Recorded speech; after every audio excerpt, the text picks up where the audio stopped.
அரசு பள்ளியில் 7ஆம் வகுப்பு படித்து வரும் அந்த மாணவனும் மாணவியும் எப்போதுமே அவங்க 2 பேருக்குள்ளே தான் ஃபஸ்ட் ரேங்க் மாற்றி எடுத்துகிட்டு இருப்பாங்க. அவங்க 2 பேருக்குள்ளே எப்போதுமே ஒரு ஆரோக்கியமான போட்டி நடந்துக்கிட்டே இருக்கும். அந்த பொண்ணு மதியம் சத்துணவு சாப்பிட்டு முடித்தவொடனே 1 மணி நேரம் எங்கே போகிறானே தெரியாது. கரெக்டாக வகுப்பு ஆரம்பிக்கிறதுக்கு 1 நிமிஷத்துக்கு முன்னாடி கிளாஸுக்கு வந்துடுவாள். ஆனால் அந்த பொண்ணு எங்கே போகிறா அப்படிங்கிறத தெரிஞ்சுக்கிற ஆர்வம் இவனுக்கு எப்போதுமே உண்டு. ஒரு நாள் அந்த பொண்ணுக்கே தெரியாமல் அந்த பொண்ணை இவன் ஃபாலோ பண்ணிட்டு போயிருக்கான். அந்த பொண்ணு ஸ்கூலுக்கு பக்கத்தில் இருக்கிற ஒரு தோப்புக்குள்ளே போயிருக்காங்க.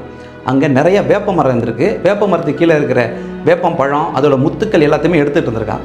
இவன் பின்னல்லேருந்து என்னத்தை எடுத்துகிட்டு இருக்க அப்படின்னு கேட்டோடனே அந்த பொண்ணு திடுக்கிட்டு திரும்பி பார்த்துருக்காங்க.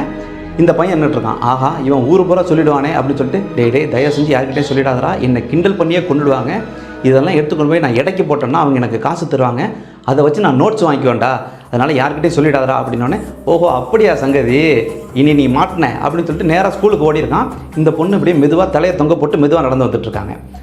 வகுப்பறையில் வகுப்பு ஆரம்பித்து கொஞ்சம் நேரம் கழித்து இந்த பொண்ணு வரும்போது டீச்சர் கேட்டிருக்காங்க, எங்கே போய் ஊரை சுற்றிட்டு வர்ற அப்படின்னு. உடனே இந்த பையன் எந்திரிச்சிருக்கான். இந்த பொண்ணு நினச்சிருக்கா போச்சு நம்ம மானத்தை வாங்க போகிறான் அப்படின்னு. அவன் என்ன சொல்லியிருக்கான், இல்லை டீச்சர் அவளோட பாட்டிக்கு உடம்பு சரியில்லை, அதனால் நான் ஹாஸ்பிட்டல் போயிட்டு வரேன், நீ டீச்சர்கிட்ட சொல்லிவிடுன்னு என்கிட்ட சொன்னால் நான் தான் டீச்சர் மறந்துட்டேன் அப்படின்னு சொன்னோடனே அந்த பொண்ணு இவனை ஒரு நன்றி கலந்த பார்வையோடு பார்த்துருக்காங்க. சிறந்த நட்புக்குள்ளே எப்போதுமே ஒரு மெச்சூரிட்டி இருக்கும்.